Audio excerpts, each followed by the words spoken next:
Bonsoir frères et sœurs, que Dieu vous bénisse. C'est une grande joie de vous voir, de partager ce moment avec vous. Vous pouvez vous asseoir, je vous en prie. Nous n'avions pas continué que nos réunions d'enseignement le jeudi parce que les églises sont à nouveau ouvertes dans beaucoup d'endroits du monde. Pour ce motif, nous n'avons plus les enseignements du jeudi, mais notre sœur Maria-Louisa a voulu que le mercredi, nous continuions à faire l'étude biblique et l'enseignement, de sorte que nous allons alterner les enseignements le mercredi, et de cette manière, nous allons aussi pouvoir avancer dans l'ouverture des églises pour que vous puissiez faire vos louanges le jeudi ou ce qui convient ce jour-là. Mais c'est toujours une grande joie de vous voir, une joie immense de partager ce moment avec vous et de savoir que tous nos cœurs sont unis dans la prière, dans la joie, dans le bonheur dans notre Dieu et dans la conviction, la certitude dans le pouvoir de notre Dieu, de sa miséricorde, sa bonté, de sa manifestation, sa gloire, comme aujourd'hui par exemple, nous avons vu dans un journal national ici, dans un quotidien, un frère de l'Église à qui l'Esprit Saint avait dit il y a quelques jours qu'il garderait sa vie, qu'il protégerait sa vie, et cette fois-ci, ce fut quelque chose de très grand parce qu'il est pilote.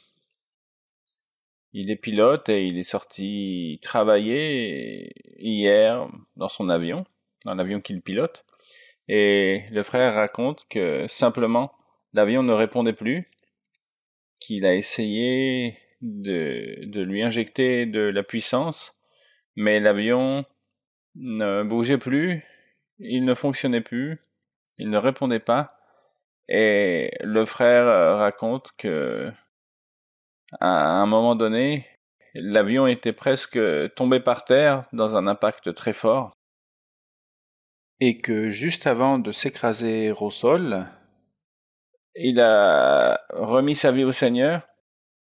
L'avion est complètement détruit, il est tombé par terre, il ne s'explique pas comment il a pu sortir de l'avion indemne, et quand il est sorti de l'avion, le feu et la fumée ont commencé à sortir de l'avion et il a eu juste le temps de s'éloigner.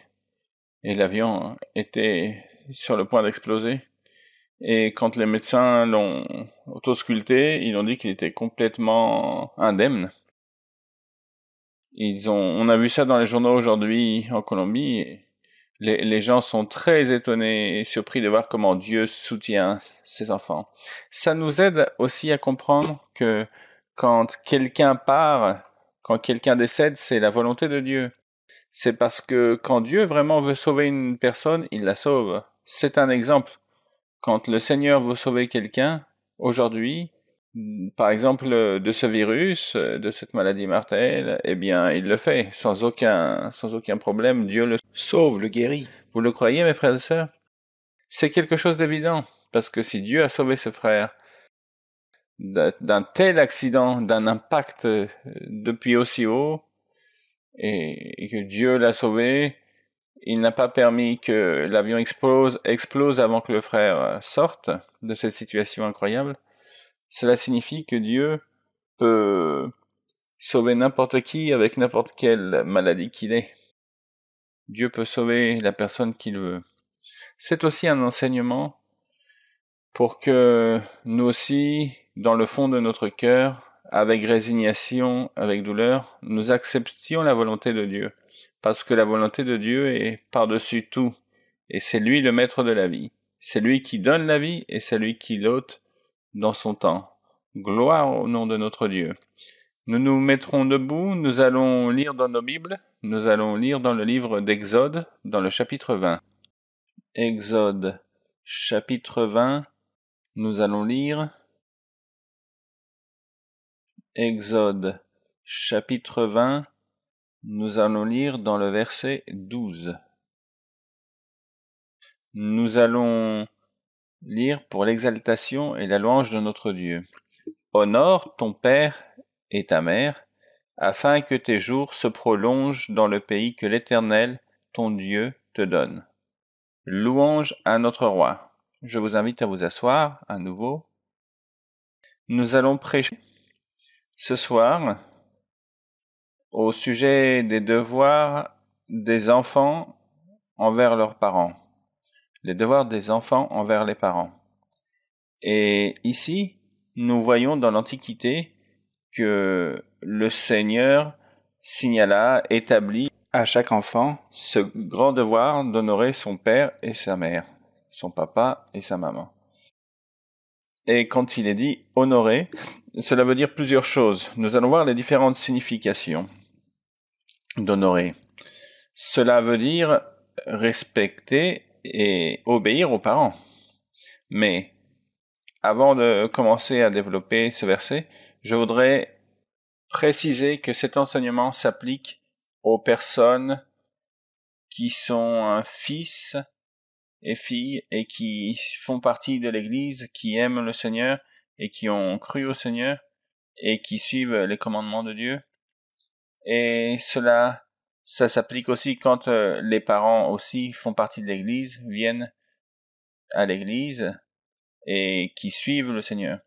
Cela veut dire que cela s'applique aux personnes qui assistent à l'Église, qui font partie de l'Église. Parce que, par exemple, un fils qui vient à l'Église, mais dont le père ou la mère sont des personnes irresponsables toute la vie, si c'est des personnes qui ont donné des exemples, qui font de la sorcellerie, qui ont commis des délits, qui étaient un violeur, nous n'allons pas pouvoir dire à une personne qui commence à venir à l'Église qu'elle doit suivre ses commandements au pied de la lettre, et elle doit donc obéir à un tel père qui vit avec un si mauvais témoignage qui vit dans ces conditions-là, et qu'il doit y obéir de manière aveugle, et qui doit avoir un respect absolu. Non, cela n'a pas de sens. Aussi, nous aimerions donc préciser que dans le cas des jeunes qui sont majeurs et dont les parents ne viennent pas à l'église, dans ce cas-là, les jeunes, si le père ou la mère leur dit non, vous ne pouvez pas venir à l'église, je vous interdis d'aller à l'église, eh bien, ce jeune n'a pas l'obligation de se soumettre à cette imposition de ses parents qui ne viennent pas à l'église. Si c'est des enfants mineurs, dans ces conditions, ils doivent se soumettre et obéir à leurs parents parce qu'ils dépendent de leurs parents, mais aussi à leur manière, ils doivent continuer à chercher le Seigneur. Même s'il ne leur est pas permis de venir à l'église, ne pas venir à l'église, mais à leur manière chercher Dieu dans leur intimité, dans leur foyer, dans votre chambre, prier le Seigneur, lire la Bible, et le faire de manière à ne pas entrer en conflit avec leurs parents, mais de ne pas oublier le Seigneur en tout cas. Nous allons donner des exemples de ce que cela signifie d'honorer son père et sa mère, quand il y a de la désobéissance, quand il y a un manque de respect. Donc, honorer son père et sa mère, comme il est dit ici, dans le premier cas que nous allons voir. Donc, dans le premier cas, il s'agit d'honorer, d'obéir et de respecter son père et sa mère. C'est de cela dont il s'agit d'honorer. Donc, nous allons voir honorer dans d'autres points de vue ensuite. Donc, par exemple, un fils qui honore son père et sa mère, cela veut dire que ce fils les respecte. Donc, le Seigneur a dit depuis l'Antiquité que ceux qui feront ça ira bien pour eux dans la vie et ils auront de longues années, ils vivront de longues années. C'est ceci dans la loi de Moïse. Et dans la lettre aux Éphésiens, l'apôtre Paul a dit que c'était le premier commandement avec une promesse. C'est le premier commandement avec une promesse parce que Dieu promet qu'il allait leur donner une longue vie et que ça irait bien pour eux dans leur vie. Ceci, c'était pour la loi de Moïse. Aujourd'hui, nous appliquons l'évangile, pas la loi de Moïse, mais le Seigneur Jésus-Christ est venu ratifier ce message qu'il fallait honorer son père et sa mère. On a des exemples où le fils a déshonoré son père. Par exemple, Ruben, qui a été fils de Jacob, l'a déshonoré. Nous allons lire dans Genèse, chapitre 35, comme il a déshonoré Jacob, comment Ruben a déshonoré Jacob. Chapitre 35, verset 22. Pendant qu'Israël habitait cette contrée, Ruben alla coucher avec Bila, concubine de son père. Et Israël l'a pris, c'est-à-dire le père de Ruben l'a pris. Il a pris que son fils dormit avec l'une de ses concubines. Voilà, donc à l'époque, le concubinage était permis. Dans l'évangile, maintenant, ce n'est plus permis. On ne peut avoir qu'une seule épouse. Donc à l'époque, un homme pouvait avoir plusieurs femmes, plusieurs épouses. Et donc, l'un de ses fils alla et dormit avec la concubine de son père, et celui-ci s'en rendit compte. Et il y a aussi des versets dans la Bible qui disent « Maudit soit celui qui déshonore son père ». Donc celui-ci est déshonoré et il reçoit des punitions, des châtiments. Et donc quand Jacob commença à prophétiser, il donna une prophétie pour son fils Ruben du châtiment qui viendrait. Donc dans Lévitique, il est dit qu'il faut avoir une crainte de ses parents. Mais cette crainte, c'est comme un respect. La crainte, comme il est enseigné au sujet de la crainte du Seigneur, c'est l'amour de Dieu, c'est aussi honorer Dieu. C'est aussi un respect de savoir que si on ne se comporte pas bien, ça ira mal pour nous. Si on ne respecte pas Dieu, ça ne va pas pour nous. Nous avons des soucis. Il faut donc ajuster notre comportement. Donc dans la Genèse, verset 3 du chapitre 49, il est dit « Ruben, toi, mon premier-né, ma force et les prémices de ma vigueur, supérieur en dignité et supérieur en puissance, impétueux comme les eaux, tu n'auras pas la prééminence. Tu es monté sur la couche de ton père, tu as souillé ma couche. » Et voilà, donc c'est ça la punition qui lui est donnée, le châtiment, à cause de ce qu'il a fait. Nous voyons donc ces exemples dans la Bible, que quand on déshonore son père ou sa mère, quand l'on désobéit, on a un châtiment. Ça ne va pas bien pour nous dans la vie. Nous allons voir un autre exemple, aussi dans la Genèse, chapitre 9. Nous allons lire Genèse, chapitre 9, dans le verset 22. C'est l'exemple de Cham. Cham qui était l'un des fils de Noé. Rappelons que Noé eut 3 fils, Cham, Sem et Japheth. Et Cham vit son père nu. Cela ne veut pas dire proprement nu quand on s'imagine aujourd'hui qu'il était nu, complètement nu, mais il a probablement ce qu'aurait dû faire Cham quand il avait vu cette nudité incomplète, finalement quand même une nudité. Et à cette époque, Dieu enseignait même aujourd'hui qu'il y a une pudeur, un respect. Cham aurait dû immédiatement couvrir son père et ne pas aller appeler ses frères. Parce que Cham, dès qu'il a vu son père nu, il a appelé ses frères et il leur dit « Mon père est nu ». Et ce ne fut plus un seul, mais 3 personnes qui l'ont vu nu. Il aurait dû simplement le couvrir et ne pas appeler ses frères. Par contre, ses frères, quand ils sont arrivés, ils sont couverts leur père et cela plut à Dieu. Par contre, Cham a été puni à cause de cela parce qu'il n'a pas respecté son père. Dans le verset 22, nous lisons « Cham, père de Canaan, vit la nudité de son père et il le rapporta dehors à ses 2 frères. Alors Sem et Japheth prirent le manteau, le mirent sur leurs épaules, marchèrent à reculons et couvrirent la nudité de leur père. » Voilà. Ça, c'était un grand respect pour leur père. comme leur visage était détourné, ils ne virent point la nudité de leur père.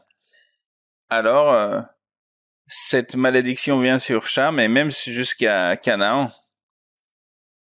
Et donc, dans le verset 25, il a dit, « Maudit soit Canaan, qu'il soit l'esclave des esclaves de ses frères. » Voici la punition. Maintenant, nous allons lire dans la Genèse, chapitre 26. L'enseignement était très clair qu'il ne devait pas se marier avec des femmes d'autres peuples, que s'il cherchait des femmes étrangères, ils allaient être induits, ils allaient être incités à l'idolâtrie, et que cette femme serait une influence sur eux, et elle l'inciterait à l'idolâtrie, et l'homme finirait pour faire plaisir à sa femme, finirait par faire quelque chose de mauvais devant Dieu, c'est-à-dire l'idolâtrie. Et Ésaü désobéit à cet enseignement. Il n'honora pas son père et sa mère, et il les fit souffrir. Parce que quand un fils est désobéissant, ce que cela produit, c'est de la tristesse et de l'amertume chez ses parents. Donc dans la Genèse chapitre 26 verset 34, nous lisons Ésaü, âgé de 40 ans, prit pour femme Judith, fille de Béri le Héthien, et Basmath, fille d'Élon le Héthien. Et elles furent un sujet d'amertume pour le cœur d'Isaac et de Rebecca. Voilà. Nous lisons dans les Proverbes que l'homme sage est une joie pour ses parents, et au contraire, un sujet d'amertume, celui qui est désobéissant. Donc, en plus de faire le péché de se marier avec une femme étrangère, il ajoutait en plus le péché d'être un sujet d'amertume et un sujet de tristesse pour ses parents. C'est ce que nous allons lire dans les Proverbes. Proverbes chapitre 13. Proverbes chapitre 13 où nous trouvons de nombreux exemples d'obéissance et de désobéissance. Et de comment on déshonore son père et sa mère. Et tout ce qui en découle. Proverbes chapitre 13 verset numéro 1. Un fils sage écoute l'instruction de son père, mais le moqueur n'écoute pas la réprimande. Les moqueurs sont ceux qui ont une vie désordonnée. Quand un fils a une vie désordonnée, eh bien, il déshonore son père, sa mère, parce qu'il désobéit par rapport au commandement de Dieu. Et la personne qui est moqueuse, comme il est dit ici, n'écoute pas la réprimande, n'accepte pas l'instruction de ses parents et se moque. C'est une personne qui a une vie désordonnée dans la partie matérielle et désordonnée aussi dans la partie psychologique. C'est une personne libertine, complètement incontrôlée. Et il produit de la tristesse à ses parents. Il n'écoute pas leurs conseils, il n'accepte aucune recommandation. C'est une personne rebelle, désobéissante. Et c'est une personne qui ne se laisse pas orienter, guider. Et les parents, ce sont les parents qui éduquent les enfants. Il n'y a pas d'éducation sinon. Ce sont les parents qui élèvent les enfants. Dans Proverbe 4, il est dit, nous n'avons pas le temps de le lire, mais il est dit que c'est le père qui corrige son fils, qui l'instruit, et que le fils qui est sage reçoit cette instruction. Et il est dit ici, symboliquement, que ce fils, qui est l'Israël, ensuite le peuple de Dieu, mais aussi ce fils qui est notre Seigneur Jésus-Christ. Le Seigneur Jésus-Christ, même s'il était Dieu, l'enfant Jésus était obéissant envers ses parents. Nous allons lire maintenant dans les Proverbes, chapitre 29, verset 3. Un homme qui aime la sagesse réjouit son père. La sagesse, mes frères, vous savez que c'est accomplir tous les commandements. Qui est la personne sage? C'est celle qui suit les commandements de Dieu. Ce n'est pas la personne qui sait le plus de maths, de mathématiques, de sciences naturelles ou de physique ou de chimie. Non. Celui qui est sage, c'est celui qui apprend les lois et les commandements de Dieu. Aujourd'hui, à cette époque merveilleuse, nous avons l'Esprit Saint qui nous enseigne. Par exemple, une jeune qui était très rebelle envers ses parents, qui a menti, lui a dit « Maman, donne-moi de l'argent pour acheter du silicone ». Le silicone, c'est un matériel qu'on utilise pour coller des choses. Et on l'injecte par un pistolet qui le fait fondre, et donc sa mère l'a cru, et donc en fait c'était des mensonges. C'était une grande erreur de cette fille. Ensuite, seconde erreur, donc ensuite la mère s'est rendue compte que cet argent c'était pour se mettre un piercing, c'est-à-dire vous me comprenez, c'est comme un anneau pour le mettre sur la langue. Et parce que ses amis lui avaient dit qu'elle doit avoir tous un anneau sur la langue. Et qu'il faut mettre cet objet sur la langue. Et donc, elle allait faire cela en cachette.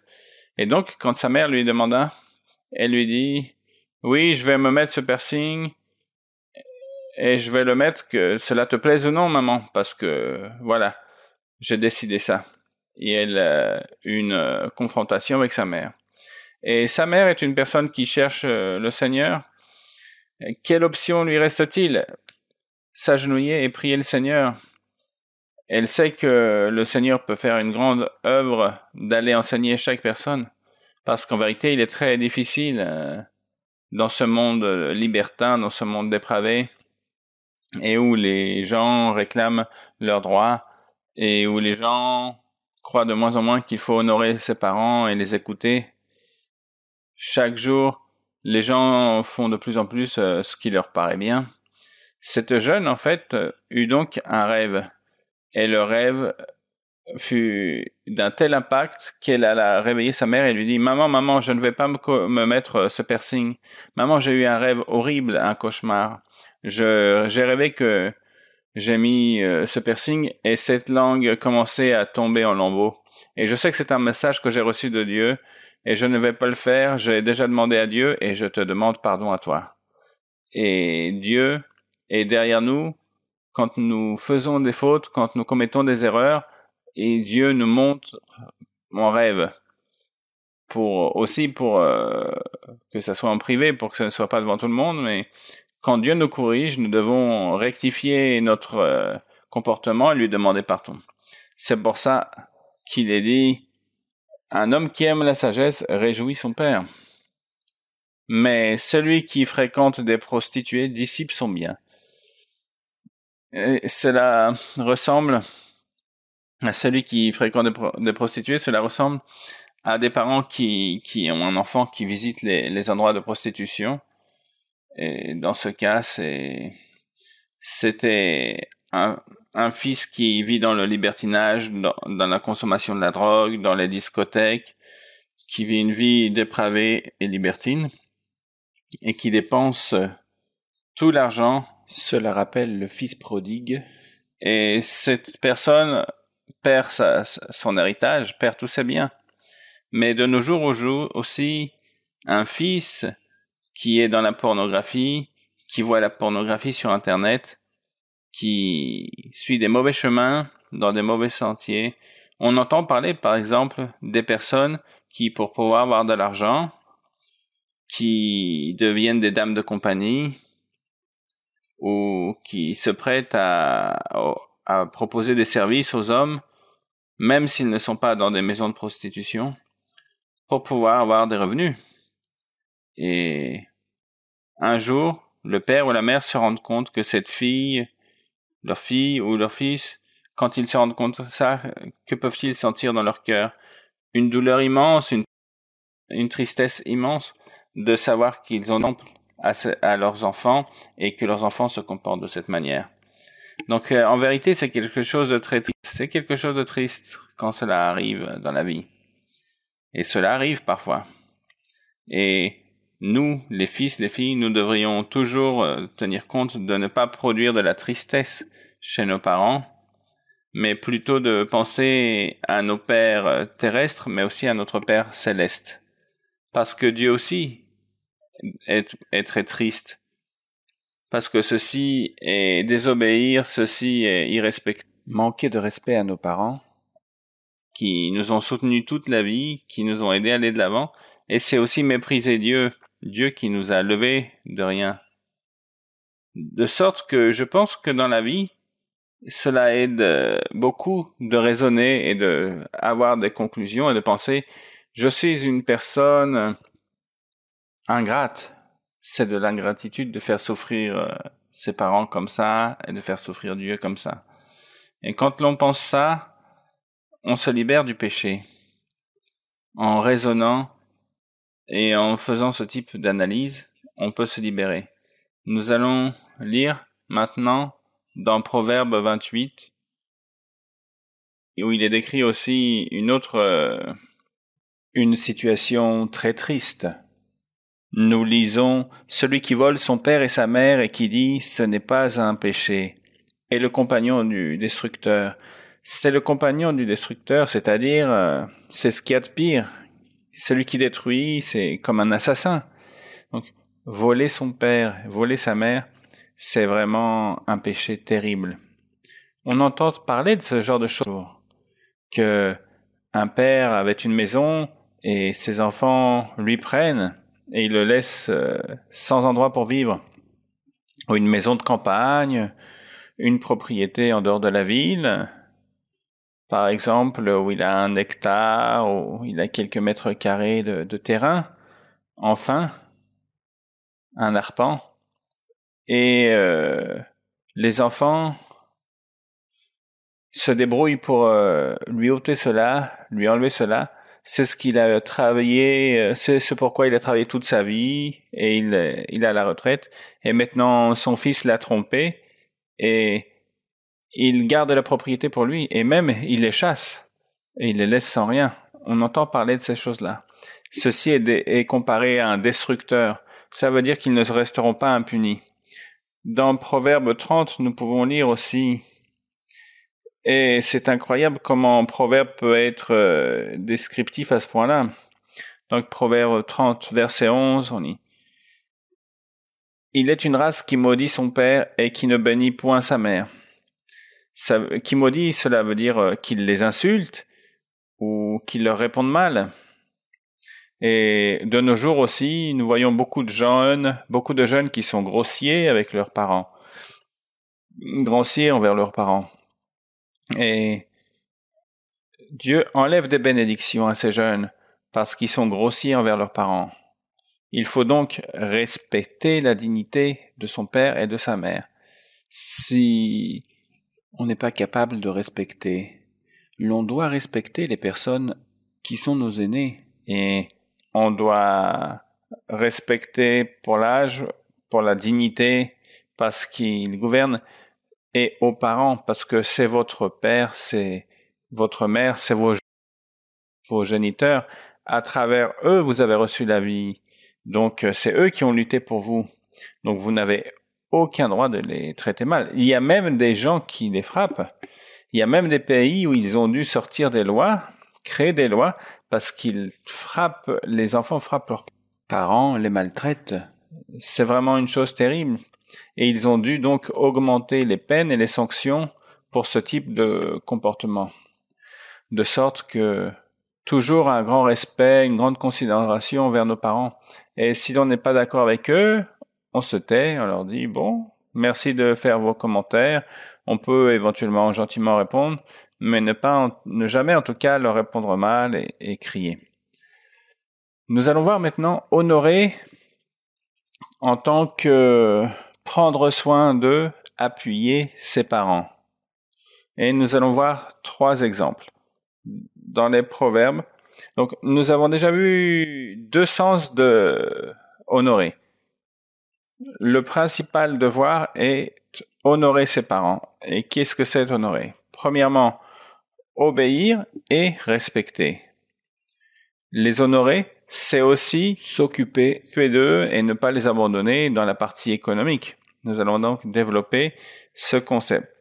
Donc dans Proverbe 23, verset 22, nous lisons « Écoute ton père, lui qui t'a engendré, et ne méprise pas ta mère quand elle est devenue vieille. » Voici, nous lisons ceci.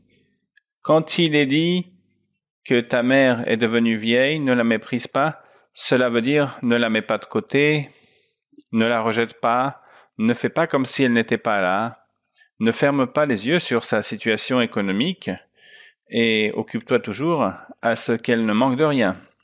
C'est un devoir de tous et de tous les enfants, parce que chacun doit apporter sa partie. S'il y a plusieurs enfants dans une famille, chacun apporte selon ses possibilités pour aider les parents. Si tous sont à l'église, il doit en être ainsi. Chacun doit appuyer, chacun doit soutenir pour qu'il ne manque rien à vos parents et qu'ils ne soient pas méprisés par leurs enfants. Qu'il n'y ait pas cette ingratitude. Voilà. Nous lisons aussi dans la Bible, dans le verset 24, « Le Père du juste est dans l'allégresse. Celui qui donne naissance à un sage aura de la joie. Voici, mieux vaut leur créer de la joie à vos parents, qu'ils soient contents, les parents, que ton père et ta mère se réjouissent, que celle qui t'a enfanté soit dans l'allégresse. » Verset 25. Ils voient que leurs enfants s'occupent d'eux, que s'ils doivent aller chez le médecin, le fils, la fille soient attentifs pour l'emmener chez le médecin, de les aider, s'assurer qu'ils ne manquent de rien, qu'ils aient vraiment tout ce qui est nécessaire pour vivre dignement, qu'ils soient heureux, qu'ils se sentent soutenus, qu'ils soient joyeux, qu'ils ne se sentent pas tristes, qu'ils ne disent pas « nos enfants nous ont abandonnés ». Combien de personnes âgées y a-t-il abandonnées dans le monde? Bien sûr, quand il était jeune, cette personne, elle s'occupait d'elle-même.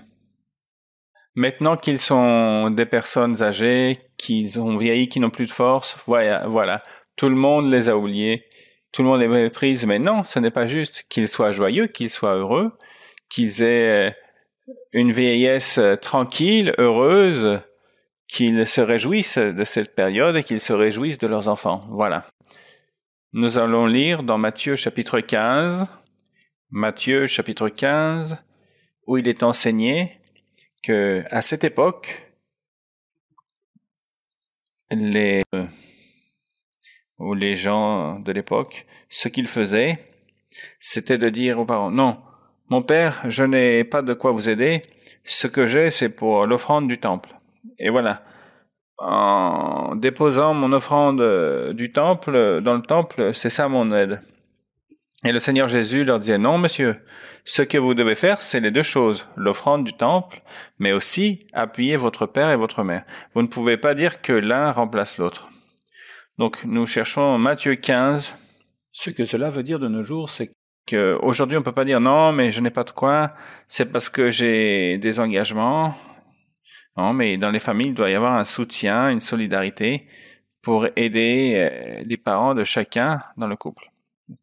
Matthieu 15, verset 3. Il leur répondit, « Et vous, pourquoi transgressez-vous le commandement de Dieu au profit de votre tradition ?» Et il explique ce qu'il vient de dire, le Seigneur Jésus. Verset 5. « Mais vous, vous dites, celui qui dirait à son père ou à sa mère, « Ce dont j'aurais pu t'aider est une offrande à Dieu. » N'est pas tenu d'honorer son père ou sa mère. Et là, on parle de la partie économique, ce qui signifie que quand l'on dit « honore ton père et à ta mère », il ne s'agit pas justement d'honorer et de respecter, mais aussi de lui donner un soutien économique. Et finalement, nous allons lire dans le chapitre 15 de la première épître à Timothée. Donc, première épître à Timothée, je corrige, chapitre 5, verset 4. Timothée est beaucoup plus court. Timothée 5, verset 4. Depuis le verset 3. Honore les veuves qui sont véritablement veuves. On parle de veuves parce que leurs époux sont décédés et elles ont certainement des enfants. Il faut donc les honorer. Et dans le verset 4, si une veuve a des enfants ou des petits-enfants, voilà, et qui doivent appliquer l'enseignement de ce soir, nous parlons de ce que les fils et les filles doivent faire pour honorer de leurs parents. Si une veuve a des enfants ou des petits-enfants, qu'ils apprennent avant tout à exercer la piété envers leur propre famille. La piété, ça veut dire qu'ils aient de la miséricorde, qu'ils soient généreux, penser aux autres, ne pas être égoïstes. Qu'ils apprennent à avoir de la piété envers leur propre famille. C'est-à-dire donc faire leur devoir envers leur maman et même les petits-enfants envers leurs grands-parents. C'est pour ça qu'il a dit enfants ou petits-enfants.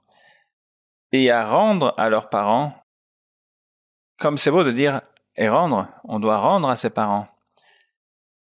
On doit toujours dire comment je vais rendre à mes parents ce qu'ils ont fait pour moi, tous leurs efforts.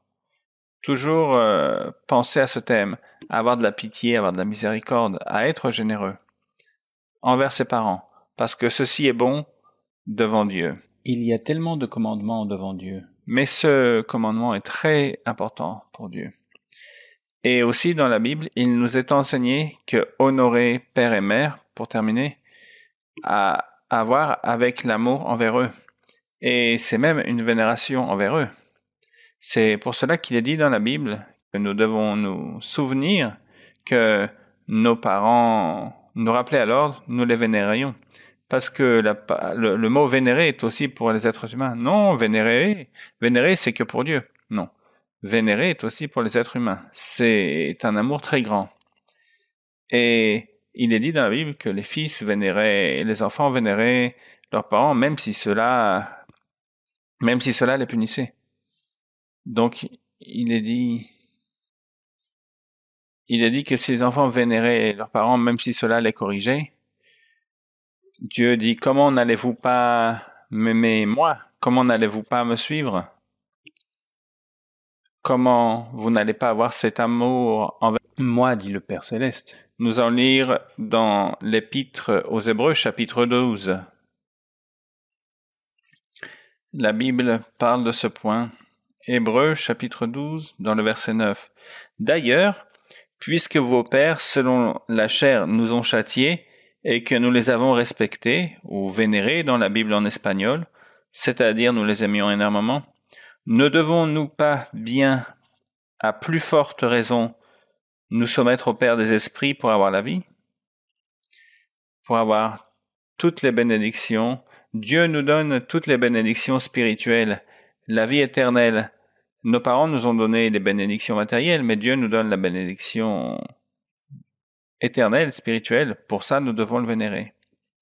Nous trouvons aussi dans la Bible, dans le livre de Jérémie, dans le chapitre 35, qui est un exemple très beau. Je vous suggère de vous le lire ensuite avec attention. Le Seigneur était triste et il donna cet exemple. Il dit, comment est-il possible que mes enfants, à qui j'ai tout donné, ne m'obéissent pas? Et ils ne m'aiment pas, ils ne me vénèrent pas. Par contre, les enfants de Récab, c'est-à-dire un autre peuple qui n'était pas vraiment le peuple juif, qui ne sont pas le peuple, et eux, par contre, aiment leur père terrestre. Leur père terrestre leur a dit, ne consommez pas de vin, et ils n'en consomment pas. Et on leur propose du vin, et ils refusent parce qu'ils veulent obéir à leur père. C'est donc un exemple très joli. C'est une instruction qu'un père a donnée à ses enfants, donc dans cet exemple de ne pas consommer de vin. Aujourd'hui, cela pourrait être une autre instruction, par exemple, dans la maison, nous devons accomplir certains travaux à la maison, parce que quand l'on grandit, on doit aider à la maison, parce que ce n'est pas normal que la maman s'occupe de tout, du ménage, de la cuisine, laver les vêtements. Pourquoi un fils, une fille ne peut pas aider son père, sa mère dans ce travail, dans toutes ces tâches ménagères? Cela fait aussi partie de ce que la mère dit à ses enfants, aidez-moi. Même si la mère ne leur dit pas, les enfants doivent avoir cet esprit d'aide et de collaboration. Et donc, ces personnes étaient obéissants au pied de la lettre, et cette obéissance était admirable. Et Dieu disait à Israël, regardez ceux-là qui ne sont pas de mon peuple comme ils sont obéissants, et regardez mon peuple, lui. Et ici, comme nous parlons de la vénération et de l'obéissance, et de l'amour à Dieu. Et Dieu ne se sentait pas aimé par son peuple. Dans Malachie aussi, Dieu se plaignait et disait « Je me sens déshonoré, je me sens méprisé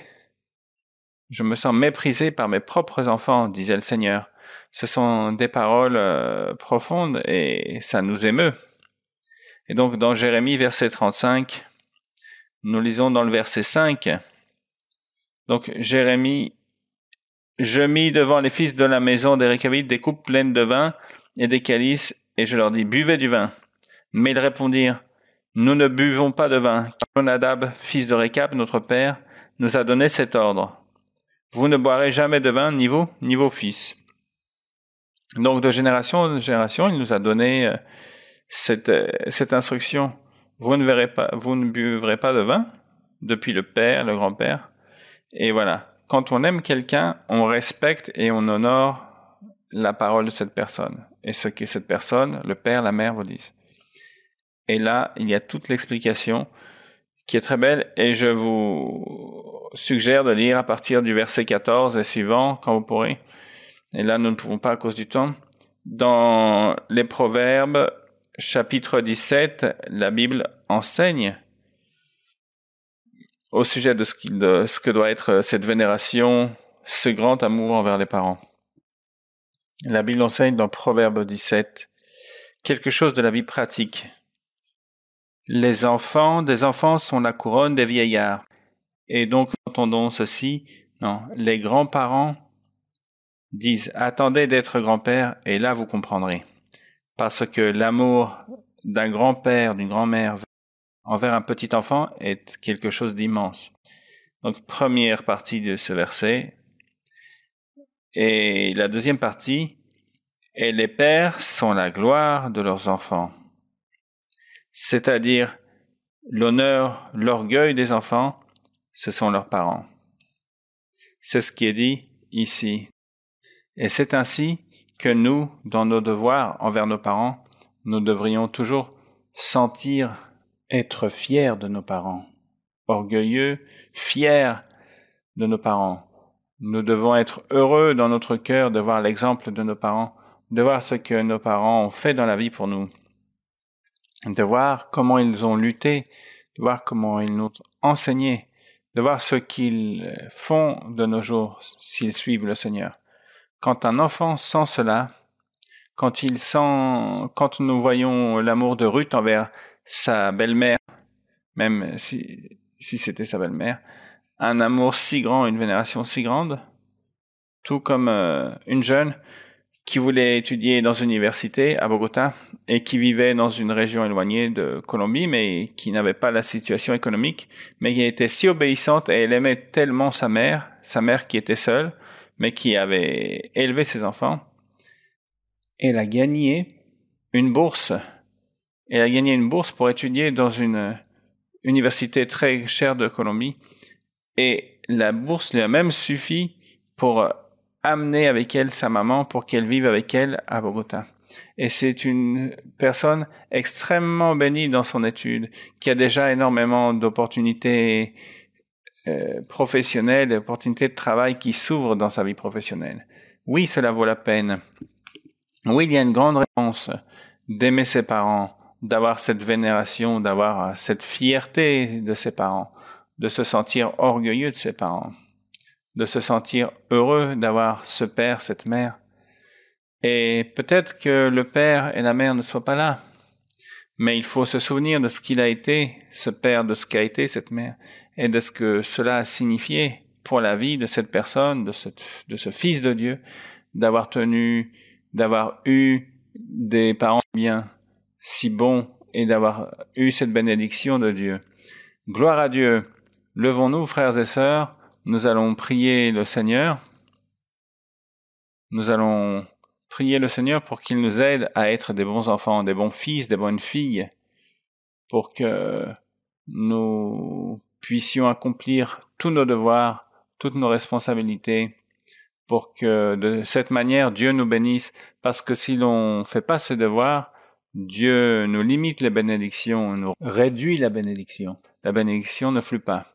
Dieu béni, Dieu céleste, nous te remercions pour ton amour infini. Nous t'aimons, nous t'adorons, nous glorifions ton nom, nous te bénissions. Nous te demandons, Seigneur, que tu nous aides chaque jour à accomplir nos devoirs avec nos pères et nos frères, avec notre père, notre mère, et bien entendu envers notre sœur Maria-Louisa, qui est notre grande mère spirituelle. En elle, nous avons trouvé l'enseignement, nous avons trouvé ce chemin merveilleux de la vie éternelle, de la plus grande bénédiction de la vie. Merci Seigneur pour nos parents, pour notre père, pour notre mère, pour nos parents terrestres, pour notre sœur Maria-Louisa. Merci Seigneur de ta manifestation, de ton amour, parce que tu es toi notre Père céleste. Merci de nous enseigner à être des bons enfants dans tous les sens, parce que rien ne nous manque dans la vie, et pour que nous n'ayons pas de remords, pour que nous ne disions pas « j'ai manqué, je n'ai pas fait ce que j'aurais dû », aide-nous, donne-nous l'opportunité de faire tout ce que nous devons faire sur cette terre pour récompenser, rendre à nos parents. Nous t'aimons, nous te bénissons, bénis ton Église dans toutes les nations, bénis tes enfants, bénis tous tes enfants qui sont connectés en ce moment et à toutes les personnes nouvelles qui s'unissent à nos transmissions et tous ces cœurs qui t'aiment et qui aiment ta parole. Aide-nous, Seigneur. Bénis tous ceux qui chérissent ta parole.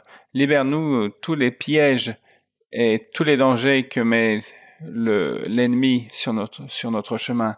Libère-nous de toutes les tentations et les dangers. Garde-nous du mal, de la mort. Enlève tout le mal de notre chemin. Nous te louons, nous te bénissons. Au nom de notre Seigneur Jésus-Christ, bénis l'Église dans les nations. Bénis tout ton peuple. Alléluia, gloire à Dieu. Nous allons chanter, mes frères, le cantique numéro 59, ceux qui suivent l'agneau. Gloria a Dios, bendito el nombre del Señor.